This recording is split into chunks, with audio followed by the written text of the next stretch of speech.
साथियों नमस्कार, मैं दिनेश में। और जैसा साथियों हम संपूर्ण राजस्थान के एग्जामों को ध्यान में रखते हुए राजस्थान हिस्ट्री के लगातार वीडियो अपलोड कर रहे हैं। राजस्थान की हिस्ट्री में राजस्थान के प्रमुख इतिहासकारों का अध्ययन कर रहे थे और उसमें साथियों मोहत नैणसी, सूर्यमल मिश्र और डॉक्टर एलपी टेस्टोरी का हमने बारीकी से अध्ययन किया।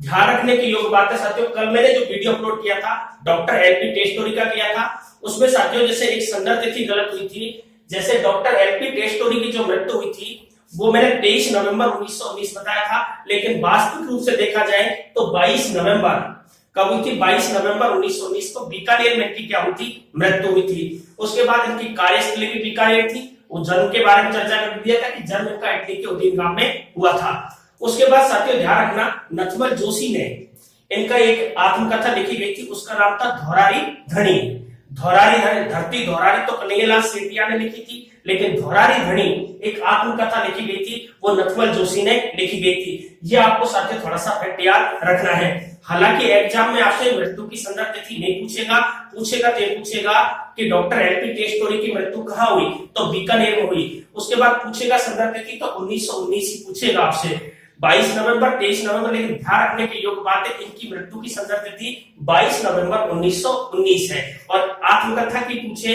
कि नथमल जोशी ने लिखी थी धौरारी धणी। इस प्रकार से साथियों कल के लिए जो गलती उसके लिए सॉरी। आज हम एक ऐसे इतिहासकार का अध्ययन करेंगे जिनका राजस्थान का एक राजवंश हुआ करता था रोइडा, और रोइडा का वानस्पतिक नाम है टिकुमेडा अडुडेटा। ध्यान रखना, एक रोइडा गांव सरोई में पड़ता है और सरोई का एक प्रसिद्ध इतिहासकार, भारतीय इतिहास का प्रसिद्ध शोध इतिहासकार के रूप में तथा राय बहादुर की उपाधि, साहित्य वाचस्पति की उपाधि, लिप की उपाधि, उदयपुर का इतिहास, सरोई का इतिहास, सोलंकियों का इतिहास, भारतीय प्राचीन लिपि शास्त्र का ज्ञाता डॉक्टर गौरीशंकर ओझा के बारे में आज बात करेंगे। देखो साथियों, आज का जो हमारा कंसेप्ट रहेगा डॉक्टर गौरीशंकर हीराचंद ओझा। ध्यान रखना, इनका नाम बड़ा है साथियों, डॉक्टर गौरीशंकर हीराचंद ओझा। इन्हें हम पंडित गौरीशंकर हीराचंद ओझा भी कहते हैं। ये ध्यान रखना साथियों, अब तक यहां से कोई क्वेश्चन नहीं पूछा गया।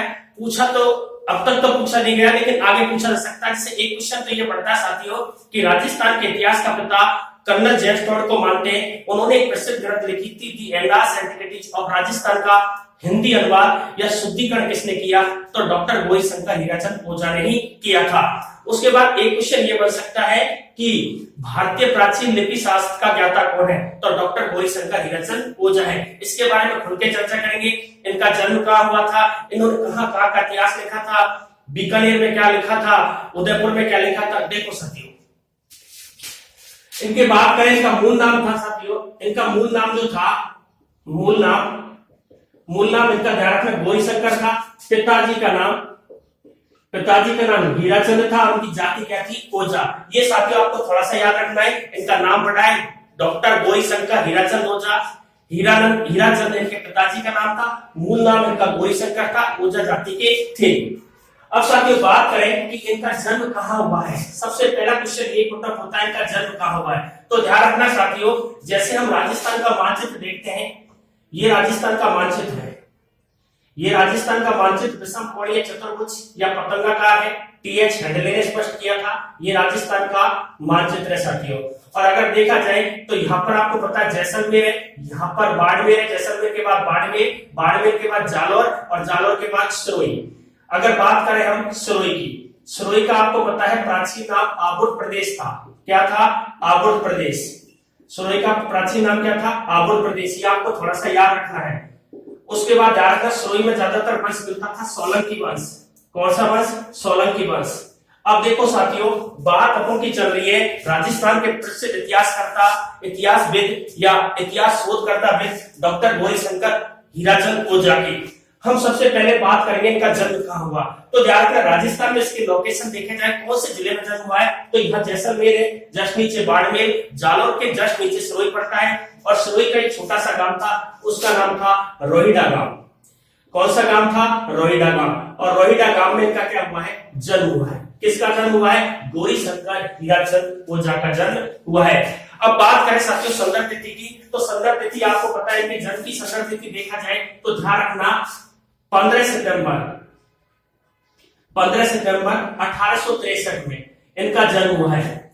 15 सितंबर 1863 में इनका क्या हुआ है, जन्म हुआ है। कहां हुआ है, सुरोई में। सुरोई कहां, सुरोई का कौन सा गांव में, रोइडा। रोइडा राजस्थान का क्या माना जाता है, राजपूत माना जाता है। इसका वानस्पतिक नाम क्या है, टिकुमेडा अडुलेटा। ये आपको याद रखना है। ऐसे याद रख लो कि रोहिडा गांव डॉक्टर गौरीशंकर ओझा का एक गांव भी था और राजस्थान का राजपूत भी था। उसका वानस्पतिक नाम टिकुमेडा अडुलेटा था। यह आपको थोड़ा सा याद रखना है। 15 सितंबर 1863 में इनका जन्म हो गया साथियों। अब ध्यान रखना साथियों, इस 63 को उल्टा कर देते तो 36 बनता है। अगर 1836 पूछा जाए तो यहां पर ध्यान रखना कवि राजा श्यामल दास का जन्म हुआ, जिनका संबंध भीलवाड़ा के जालीवाड़ा से है। अब साथियों बात करते हैं, इनके जन्म की हो गई। उसके बाद ध्यान रखना साथियों, इन्होंने कई ग्रंथ लिखे। इन्होंने कई ग्रंथ लिखे। अब ग्रंथों की बात करें तो साथियों देखो, इनके ग्रंथों पर चर्चा करें तो इन्होंने सर्वप्रथम सुरोई का इतिहास लिखा। सुरोई का इतिहास पहले इनके ग्रंथों पर चर्चा करते हैं, क्योंकि इससे ग्रंथों से क्वेश्चन आएगा तो सुरोई का इतिहास। उसके बाद इन्होंने लिखा था उदयपुर का इतिहास। उदयपुर का इतिहास। उसके बाद साथियों उन्होंने लिखा था बीकानेर का इतिहास। बीकानेर का इतिहास। और उसके बाद साथियों इन्होंने राजपूताना का इतिहास लिखा। राजपूताना का इतिहास लिखा। उसके बाद साथियों इन्होंने जोधपुर का इतिहास लिखा। जोधपुर का इतिहास लिखा। और कह सकते हैं सुरोई का इतिहास आता है तो सोलंकियों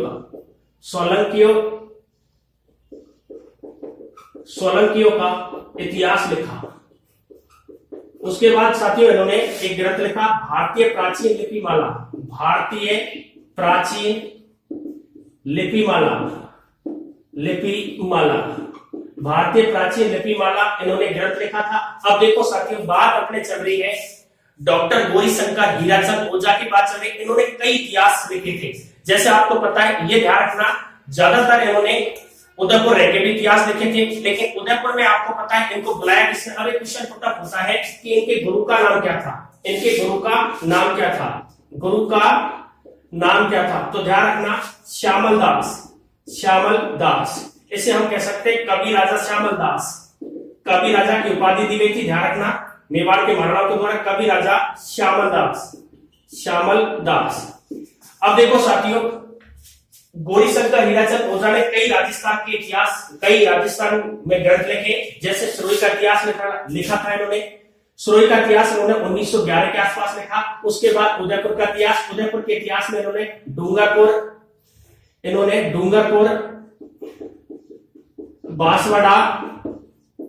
बांसवाड़ा और ध्यान रखना प्रतापगढ़ आदि का इतिहास लिखा। इसमें ध्यान रखना मुख्य रूप से जैसे गुइल वंश एवं सिसोदिया वंश की इतिहास लिखा। सिसोदिया वंश का इतिहास लिखा, ये आपको याद रखना है। उसके बाद बीकानेर का इतिहास लिखा। उसके बाद राजपूताना का इतिहास लिखा। जोधपुर का इतिहास लिखा था साथियों, 2 जिल्दों में लिखा था, लेकिन मानसिंह के बाद जितने भी उत्तराधिकारी शासक हुए थे उनका इतिहास ये नहीं लिख पाए, क्योंकि ये वृद्ध हो चुके थे। उसके बाद साथियों भारतीय प्राचीन लिपिमाला, ध्यान रखना ये क्वेश्चन आता है, भारतीय प्राचीन लिपिमाला किसने लिखी थी, तो डॉक्टर गौरीशंकर हीराचंद ओझा ने लिखी थी। उसके बाद साथियों इनकी कई उपाधि हैं, उनसे क्वेश्चन बढ़ता है। देखो साथियों ध्यान रखना, रोहिडा गांव याद रखना है, 15 सितंबर 1863 याद रखना है, सुरोई का इतिहास, उदयपुर का इतिहास, बीकानेर का इतिहास, राजपूताना का इतिहास, जोधपुर का इतिहास और भारतीय प्राचीन लिपिमाला। एक ग्रंथ और लिख सकते हैं मध्यकालीन भारत का इतिहास। मध्यकालीन भारत का इतिहास भी लिखा था। मध्यकालीन भारत का इतिहास भी लिखा था। उसके बाद साथियों बात करें, इन्हें ध्यान रखना राजस्थान म्यूजियम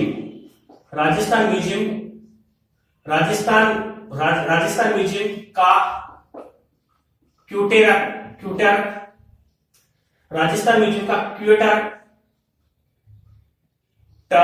या अध्यक्ष नियुक्त किया था।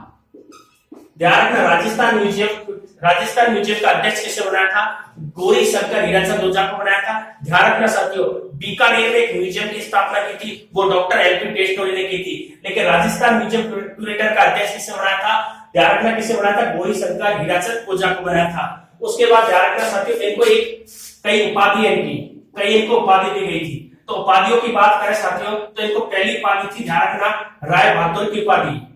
राय बहादुर की उपाधि कौन सी उपाधि साथियों, राय बहादुर की उपाधि। अब क्वेश्चन पुटअप होता है कि राय बहादुर की उपाधि किसको दी गई थी, तो डॉक्टर गौरी शंकर हीराचंद ओझा को दी गई थी। किसके द्वारा दी गई थी, तो ध्यान रखना ब्रिटिश सरकार के द्वारा दी गई थी। किसके द्वारा, ब्रिटिश सरकार के द्वारा, ब्रिटिश सरकार के द्वारा दी गई थी। किसके द्वारा दी थी, ब्रिटिश सरकार को, कौन सी, राय बहादुर की उपाधि। उसके बाद इसको लेट की उपाधि दी गई थी, लेट की उपाधि दी गई थी। लेट की उपाधि ये कौन से विश्वविद्यालय दी थी, काशी विश्वविद्यालय ने। किसने दी थी, काशी विश्वविद्यालय ने। उसके बाद साथियों से साहित्य वाचस्पति की उपाधि भी दी गई थी। साहित्य वाचस्पति की उपाधि दी गई थी। अब राय बहादुर की उपाधि को कब दी गई थी, 1914 में। अब साथियों बात अपन कर रहे हैं गौरी शंकर हीराचंद ओझा की उपाधियों की। राय बहादुर की उपाधि भी दी गई थी, लेट की उपाधि भी दी गई थी, साहित्य वाचस्पति की उपाधि भी दी गई थी, महाउपाध्याय की उपाधि भी दी गई थी, और श्यामल दास को भी दी गई थी। अब साथियों राय बहादुर की उपाधि किसने दी थी, ब्रिटिश सरकार ने। कब दी थी, 1914 में। और आपको पता है 1914 से 18 के बीच में क्या चलता, प्रथम वर्ल्ड वॉर चला था। लेट की उपाधि काशी विश्वविद्यालय ने दी थी। उसके बाद साहित्य वाचस्पति की उपाधि राजस्थान साहित्य अधिवेशन में इसको दी गई थी। महाउपाध्याय की उपाधि दी गई थी। ये आपको याद रखना है। इनके ध्यान रखना, महत्वपूर्ण पूछे जाते हैं इसके ग्रंथ, सुरई का इतिहास, उदयपुर का इतिहास, बीकानेर का इतिहास, राजपूताना का इतिहास, जोधपुर का इतिहास, भारतीय प्राचीन लिपिमाला। और ध्यान रखना इन्होंने राजस्थानी भाषा या राजस्थान प्राचीन लिपिमाला का इतना अंकन किया कि इनका नाम ग्रीन वर्ल्ड बुक में भी छपा था। किसका, गौरी शंकर हीराचंद ओझा का। उसके बाद साथियों गौरी शंकर हीराचंद ओझा को गिबन की उपाधि भी दी गई थी। इस प्रकार से अब साथियों चीज समझनी है आपको, इनके गुरु का नाम क्या था, श्यामल दास। देखो इनके गुरु का नाम क्या था, श्यामल दास। अब आपको थोड़ा सा ट्विटर का, राजस्थान म्यूजियम ट्विटर का अध्यक्ष भी किसे चुना था, गौरी शंकर हीराचंद ओझा को। उसके बाद साथियों आपको पता है राजस्थान के इतिहासकार का पिता हुआ करता था, उनका नाम था कर्नल जेम्स टॉड। और कर्नल जेम्स टॉड ने ग्रंथ लिखा था, देखो राजस्थान के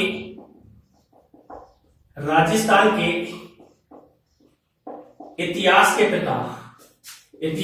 पिता कर्नल जेम्स टॉड को मानते हैं, कर्नल जेम्स टॉड को मानते हैं। किसको मानते हैं, कर्नल जेम्स टॉड को, क्योंकि कर्नल जेम्स टॉड ने ग्रंथ लिखा था, एक ग्रंथ लिखा था साथियों, उसका आपको याद रखना है। एक ग्रंथ लिखा था, ग्रंथ, उस ग्रंथ का नाम था एनाल्स एंड एंटीक्विटीज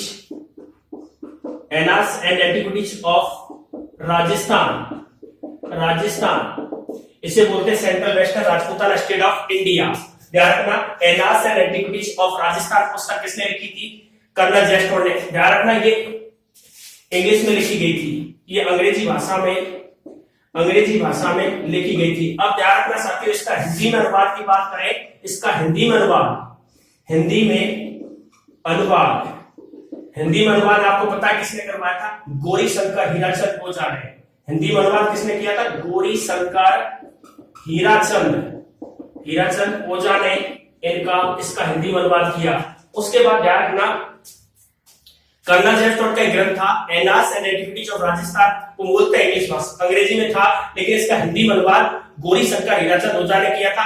और जितनी भी अशुद्धियां रहती थी, अशुद्धियों को दूर किसने किया था, गौरी शंकर हीराचंद ओझा ने किया था। उसके बाद ध्यान रखना साथियों, एक आपको याद रखना है, आपको पता है मेवाड़ में उस समय राजा हुआ करता था सज्जन सिंह। और सज्जन सिंह का एक दरबारी कवि था श्यामल दास। कौन था, श्यामल दास। कौन था, श्यामल दास। श्यामल दास ने कौन सा ग्रंथ लिखा, वीर विनोद। कौन सा लिखा, वीर विनोद। वीर विनोद किसने लिखा था, श्यामल दास ने। अब ध्यान रखना साथियों, सज्जन सिंह के दरबार में हुआ करता था श्यामल दास का संबंध भीलवाड़ा से। लेकिन ध्यान रखना साथियों, इसको शंभू सिंह ने बुलाया था, लेकिन सज्जन सिंह के कहने पर इन्होंने वीर विनोद ग्रंथ लिखा। लेकिन फतेह सिंह से इनका विवाद हो गया, उस कारण इस ग्रंथ को रोक दिया गया। वो आगे चर्चा करेंगे हम। लेकिन ध्यान रखने की योग्य बात है कि डॉक्टर गौरीशंकर हीराचंद ओझा को बुलाया किसने था? श्यामल दास ने। और श्यामल दास ने इन्हें मेवाड़ के इतिहास का एक निर्देशक के रूप में कार्य किया। इसलिए हम कह सकते हैं कि डॉक्टर गौरीशंकर हीराचंद ओझा के गुरु का नाम माने तो श्यामल दास माना जाता है। श्यामल दास ने ग्रंथ लिखा था जिसका नाम था वीर विनोद। वीर विनोद ग्रंथ आपको पता है किसने लिखा था? श्यामल दास ने। और इसमें आपको पता है महाराणा कुंभा के 84 दुर्गों में से 32 दुर्गों का निर्माण महाराणा कुंभा ने ही करवाया था। इन्हें केसर हिंद की उपाधि ब्रिटिश सरकार के द्वारा दी गई थी। बात आगे करेंगे। उसके बाद साथियों देखो, गौरीशंकर हीराचंद ओझा की उपाधियों के बारे में चर्चा कर ली थी। उसके बाद साथियों एक चीज और समझनी है। एक साथियों नैनसीरी खयात, नैनसीरी खयात, और एक किसने लिखा था? मुहणोत नैनसी ने। मुहणोत नैनसी ने। इनका संबंध कहां से था? मैं पढ़ा चुका हूं, जोधपुर से। कहां से था? जोधपुर से। कहां से था? जोधपुर से। नैनसीरी खयात या मुहणोत नैनसीरी खयात लिखा तो किसने था? मुहणोत नैनसी ने। मुहणोत नैनसी ने 2 ग्रंथ लिखे थे, नैनसीरी खयात, मारवाड़ी परगना। मारवाड़ी परगना बेगत और नैनसी खयात किसने लिखे थे? मुहणोत नैनसी ने। लेकिन ध्यान रखना साथियों, ये तो लिख तो दिए, लेकिन डॉक्टर गौरीशंकर हीराचंद ओझा ने नैनसीरी खयात का क्या किया था? संपादन किया था। क्या किया था साथियों? संपादन किया था। क्वेश्चन आता है कि नैनसीरी खयात के ग्रंथ के लेखक तो मुहणोत नैनसी है, लेकिन इसके संपादक कौन है? तो डॉक्टर गौरीशंकर हीराचंद ओझा। उसके बाद एनास एंड एंटिक्विटीज ऑफ राजस्थान पुस्तक का जो हिंदी में अनुवाद भी किया था वो किसने किया था? गौरीशंकर हीराचंद ओझा ने। उसके बाद साथियों ध्यान रखने की योग्य बात है कि इनकी मृत्यु कहां हुई? इनकी मृत्यु कहां हुई? तो ध्यान रखना, एक छोटा सा गांव था, उसका नाम था रोइडा गांव। और रोइडा गांव कटे पड़ा है सरोई में। और रोइडा क्या है? राजस्थान का राजपूत, जिसको बोलते हैं टीकूमेटा अडुलेटा। इनकी मृत्यु ध्यान रखना 17 अप्रैल 1947 को इनकी मृत्यु हुई थी। क्वेश्चन आ सकता है, ऐसा क्वेश्चन नहीं आता। जन्म याद रखा, रोइडा गांव हुआ 17 अप्रैल 1947 को इनकी क्या हो गई? मृत्यु। इनका जन्म तो हुआ था 1863 में। कब हुआ था? 1863 में। और इनकी मृत्यु हुई थी 1947 में। राजस्थान के इतिहास को बहुत अच्छी तरह से लिखा था इन्होंने। मेवाड़ इतिहास है, उसके बाद सरोई का इतिहास, बीकानेर का इतिहास, जोधपुर का लिखा था, लेकिन बाद में नहीं लिख पाए थे। इसलिए आपको याद रखना साथियों, आज का हमारा टॉपिक था डॉक्टर गौरीशंकर हीराचंद ओझा। और साथियों आज मेरे 2 आपसे क्वेश्चन पूछे जाएंगे, उनका जवाब देना है। पहला क्वेश्चन है साथियों, सामंती व्यवस्था या